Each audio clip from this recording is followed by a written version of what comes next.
Next on BBC Focus, the social and industrial context of the cinema exhibitor, past, present and future.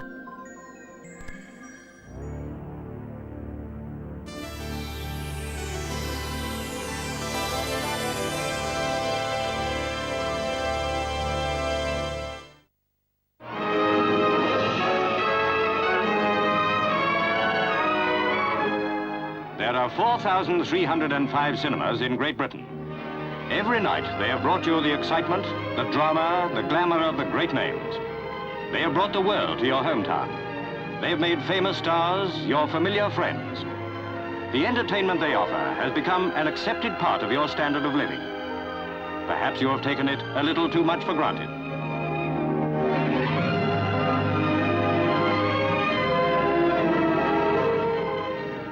My first memory of the cinema, in fact, was probably when I was about 8 or 10, when I used to queue to go to a Saturday morning's children's club in a cinema in North London called the Regent, and you paid twopence to go in, and it was called the Tuppenny Rush, and there you used to go every Saturday morning and arrive at something like 9 o'clock, go in and you would see a Western in black and white with scratches all down the side. Could hardly hear it because the soundtrack was scratched. You would then see a serial, and at about 11 o'clock you were then thrown out back onto the street, only to look forward to returning to it the following Saturday. From the children's matinees of the 1930s to the kids' clubs of the 1990s, what changes have happened to cinema in this period? How did it so nearly die, but then, phoenix-like, rise out of the ashes? What still makes people want to go to the cinema? Why is cinema so important?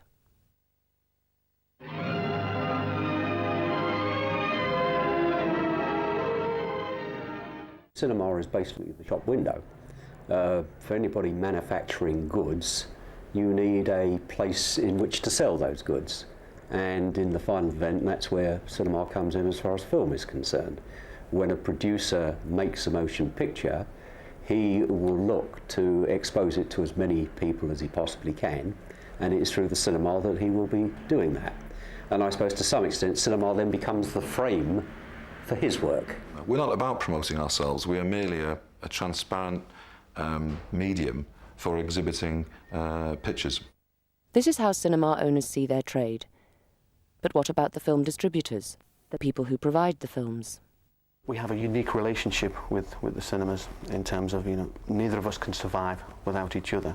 Our films couldn't be shown if there weren't cinemas, and cinemas wouldn't survive if there weren't films. The biggest difference between us really is that exhibitors are like an airline. They want to fill the seats as often as possible, maximum fills. You'd think that's what the distributor wants too, but in fact, distributors tend to work on a by-film basis. They're interested in what this film is going to take. So when they put a film out, they want to be able to say at the end of the week that it took so many $1 million, so many £1 million, and it set a new record. And so they would prefer to have that film running at every performance, every day, making £50. It's an area that we never seem to be able to get agreement on between us.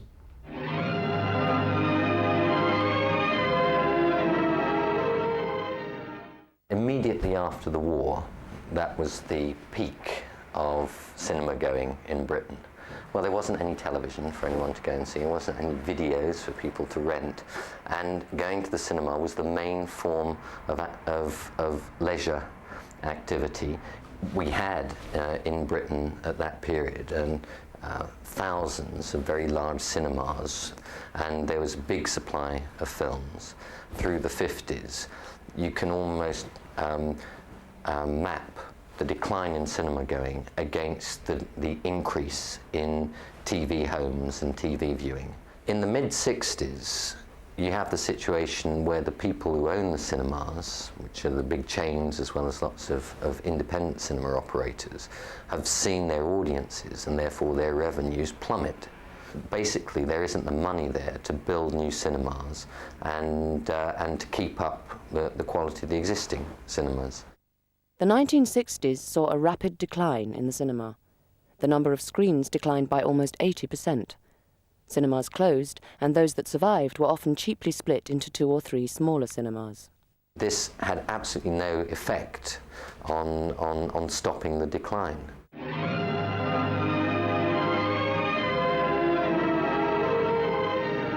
Video was seen as being the last nail in the coffin of cinemas. The rapid spread of video in the UK increased alarm in the cinema industry. The sudden availability of large numbers of films on video, the ease of access to these films, and the decline in the comfort and standard of cinema viewing suggested that the death of the cinema was imminent.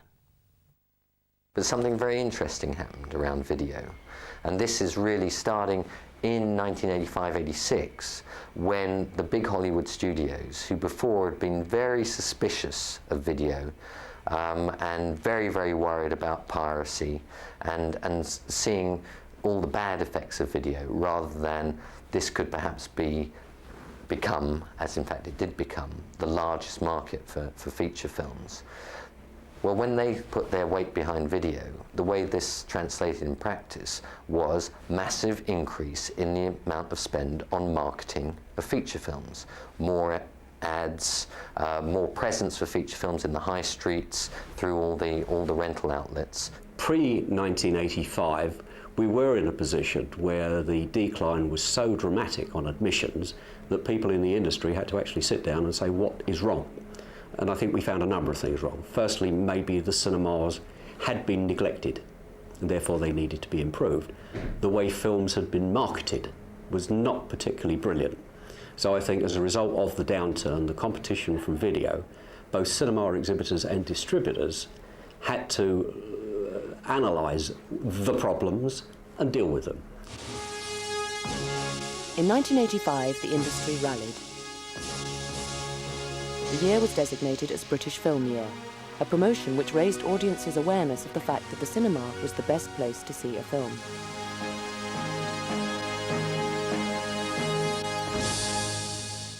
"1985 is a turning point, because the industry, which is the distributors, the producers and the exhibitors, decided let's all band together and do a big marketing push and remind people about how important cinema is and how going to the cinema is such a wonderful way to spend time. And I think, almost against expectations, that this had an immediate effect, that people did need reminding. And so in 1985-86, you see straight away a big leap in attendances of about 40%. The market has doubled since 1985. But you've got to remember that between 1945 and 1985, 96% of the cinema market disappeared. So what we're really saying is that now only 92% of the market's disappeared, because of course television first and then all the other competing leisure activities took away the vast majority of the very regular weekly attendance that used to go on in those days. The success that was quite clear in the States of building new modern cinemas with lots of screens might work rather well over here. And so that was actually 1984 that they started to build Britain's first multiplex cinema in Milton Keynes as part of creating this great modern city. It's called The Point.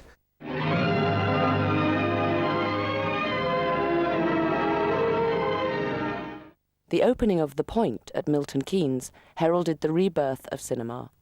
The multiplex was to be the key element which would reinvigorate cinema going in the United Kingdom. A multiplex cinema is a cinema which has more than 5 screens. Here we have 10 with a capacity of just about 2,000 seats, with 10 separate cinemas. In its first 52 weeks of business, the cinema did over 1 million customers. This 10-screen cinema was the forerunner of an explosion of multiplexes across the country. Within 10 years, there were nearly 700 multiplex screens nationwide. But how did the high street chains react to this cinema revolution? When the first couple opened, I know that the two major chains actually tried to stop those multiplexes getting films at the same time as the high street cinemas. So there was a bit of King Canute, trying to push the tide back, which was a bit ridiculous. After that, certainly my own company then went hell for leather to get its own multiplexes and get in on the act. So yes, we basically joined in the rush.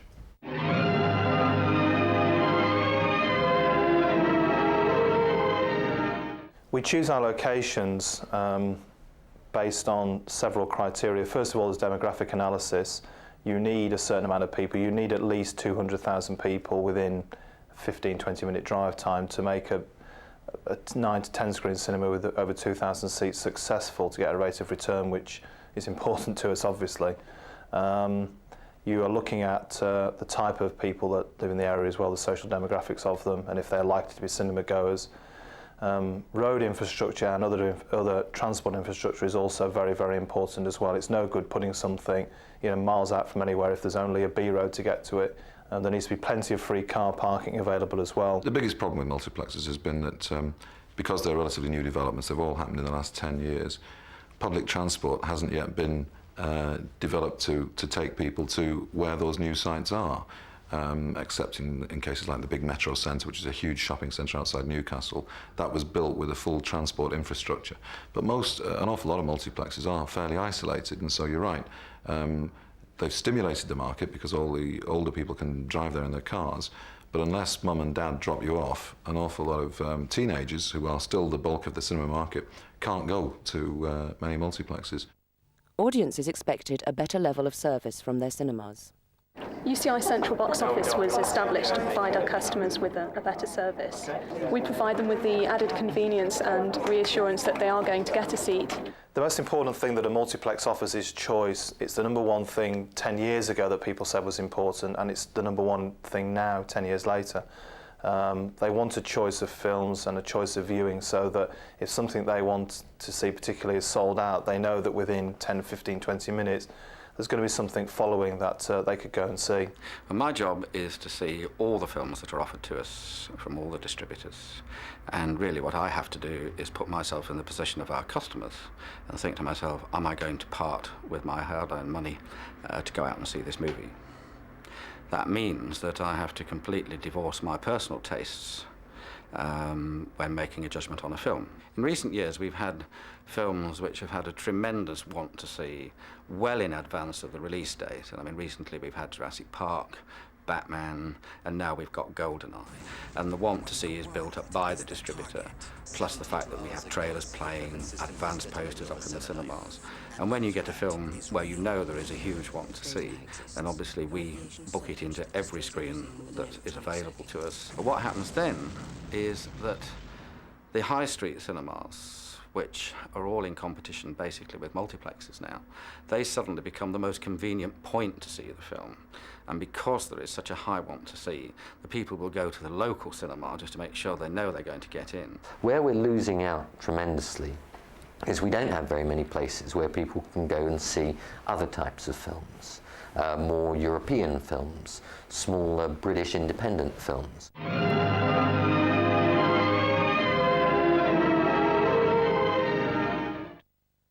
With the major chains showing predominantly Hollywood films, where do audiences go to see other sorts of film? Art films, European films? It is here that independent cinemas play their part in the expansion of the cinema audience. Where we score, I think, is that we have a distinct personality. We're known to show middle market films and what's known in the trade as art house product. That's our specialist area. Foreign language films, and also films that are considered controversial, like, for example, Natural Born Killers. That's another thing that I like to bring in. Independent cinemas have to pay close attention to the tastes of their potential audience. We do have a large student population which centres round this cinema, so we do have to consider the students' taste in films when we're programming. We are the only cinema, I understand, in the country that operates late shows every night of the week. at 10:45 every night, we have a special film for the student audience. When I tell you that a film like Tarantino's Reservoir Dogs ran for 2 years here continuously for the and it was all student audience that came to see that film. Students, of course, have their particular taste in films, and there's no doubt about it that anything that Tarantino's involved with, that they seem to support. So obviously we're looking forward to Tarantino's next film, whatever that may be. As an independent, I can afford to be quirky. I can afford to back the directors and the films that I enjoy, people like Terence Davies or the Coen brothers, irrespective of public response. But how do independents maintain their box office when faced with the widespread advance of the multiplex? The large multiplex cinemas that we have in this area, basically you have to have a car to get to them. They have large car parking facilities, which incidentally we don't have. So if you have a car, you go to the multiplex. But again, coming back to what I said before about the student population, very few of them have transport. They live in the immediate area, so they find this cinema is very convenient to visit. We have regular customers. We try to build on that loyalty quite a lot. We produce programme notes every month describing the films that we'll be bringing in. We run a mailing list for people outside the city, which is free. Medium-sized cinema chains such as Robbins look for different ways of attracting audiences. Nick Kilby explains how the Prince Charles Cinema in London became a success story for Robbins. The Prince Charles was Robbins' first opportunity to come into London, having built up a small chain of provincial cinemas. When we took it over, it was doing 500 people a week, taking films from larger cinemas within the West End and continuing to show them as long as audiences were there. We found that with the explosion of multiplex screens in central London, that our marketplace was going to reduce. And so we went about trying to find a new policy that would enable the building to grow. We were identifying the strangeness in people's needs that wasn't supplied anywhere else. It was not simply a question of which films were shown.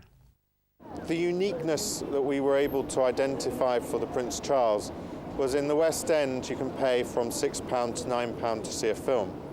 Here you can see from £1.99 to £2.50 a film that has only recently come off in the West End. That makes a considerable difference to those people who really care about seeing films and seeing them often in London. The Screen on the Green cinema, one of 5 cinemas owned by Romain Hart, is a similar success story. We're a circuit of at the present time 5 cinemas.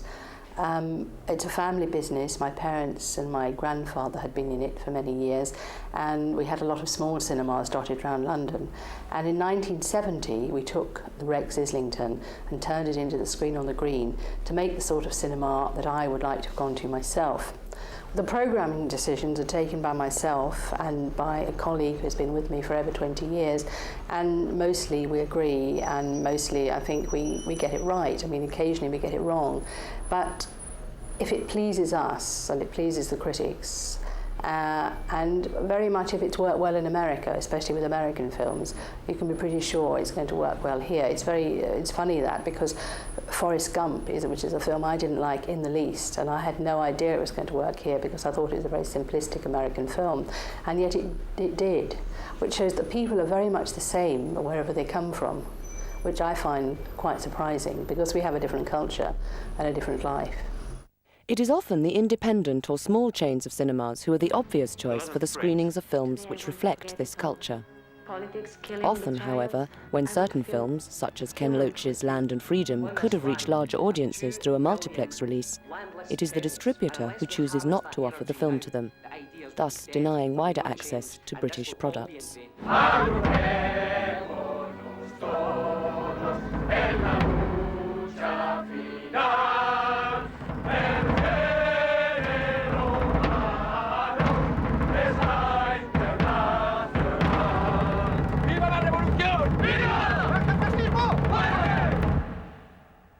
We have so many screens in the West End that we can afford to experiment If one screen goes down on a particular week because we've made a bad judgment or a film just hasn't worked, it doesn't hit the company too hard because the other 23 or 4 are still doing quite well. So it gives me the opportunity to work with the small distributors, young filmmakers, and give people the opportunity to get their film on the screen. I mean, it might only be one screen in somewhere like Piccadilly or Panton Street, but at least it's a start. And then if the film works, then we start to move it out slowly, put on a few more prints and try films out in the provinces. We put a cinema into Reigate in Surrey and another one into Walton-on-Thames, which very much reflects the taste of the audiences that live in those towns.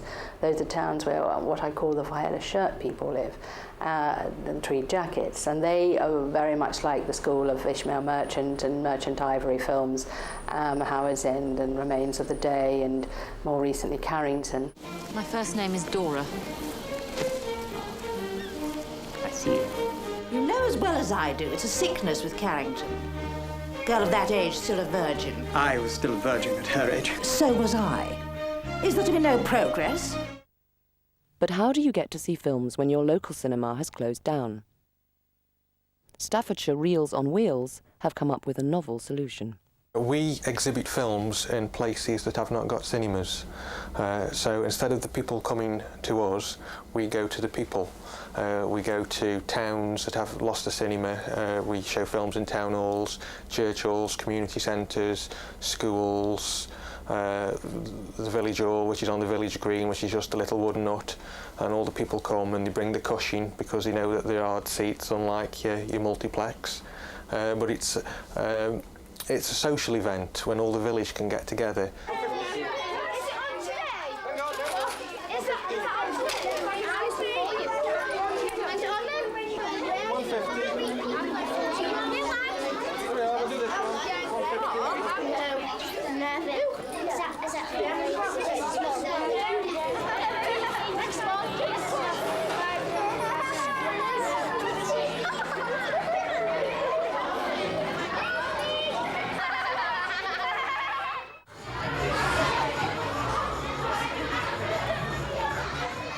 I do think that we are helping the economy of the local area by keeping people in the villages and the towns where they live, and not by travelling into the big cities, to the multiplexes.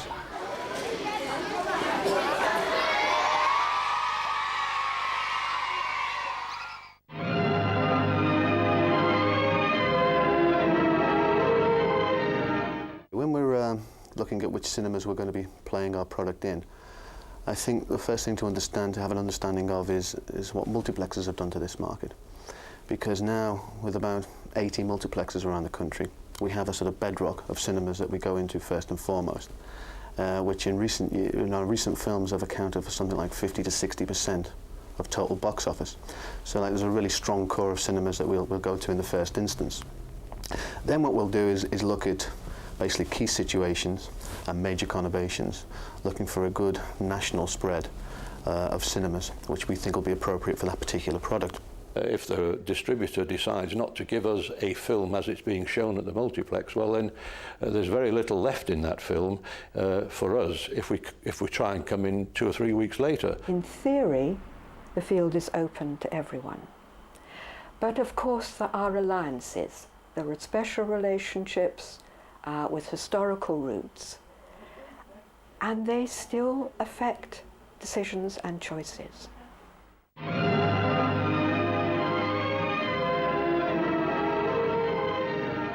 Cinema's got a huge future. The launch pad for the life of a film is at the cinema. There's a very, very clear correlation between a film having a successful theatrical release and then being successful in its other life forms, which are video, pay-per-view, satellite cable, whatever form it might be. And I think films are going to carry on needing that.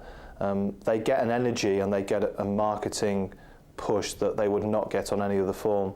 I think there's a long way to go, and I think what we have to do in this industry, certainly when you consider that some of the threats that are coming into the industry, like pay television and so on, I think what we have to do is make the cinema experience the ultimate experience for a film. The best way to see a film is at the cinema.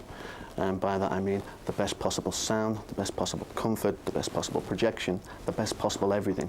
People often ask me, what is the future of cinema? And I can only go back to 1948 when I first joined the industry, when someone said to me it would only last for 2 to 3 years then. Cinema has continued. I suspect it will continue with a very great future for many, many years to come. And I think the more multimedia activities there are around, the more cinema will benefit. There is a marvellous saying by an American scriptwriter: in the film industry, nobody knows anything. And I think there is a sense in which that is true. And if we don't understand the past, how can we predict the future?